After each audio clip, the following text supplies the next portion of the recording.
Inirekomenda ni Department of Justice Secretary Vitaliano Aguirre kay Pangulong Rodrigo Duterte na ipawalang bisa ang naging kasunduan sa pagitan ng Bucor at Tadeco.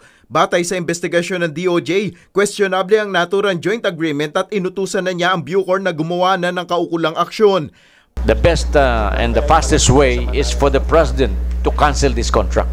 Para naman kay House Speaker Pantaleon Alvarez, lugi ang pamahalaan sa pinasok na kontrata. Dapat umanong magbigay na mahigit 106 million pesos ang Tadeco sa pamahalaan base sa list rate na umiiral ngayon na 25,000 pesos per hectare. Mula sa mas mababang 26.5 million pesos na taunang share lamang nito na nakasaad sa kontrata. Hindi rin umano makatwira ng ibinibigay na bahagi ng kita ng Tadeco sa Bucor kada kahon ng saging na 1 peso at 80 centavos.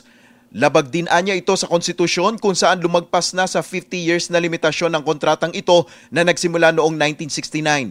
Gayon din humigit na umano sa 1,000 hektarya ang inuupahan ng Tadeco. Sagot ng Tadeco, ilang administrasyon na ang nag-review at nag-aproba sa kasunduan. Daang milyong piso na rin umano ang naibigay na nila sa Bucor noong nakaraang taon.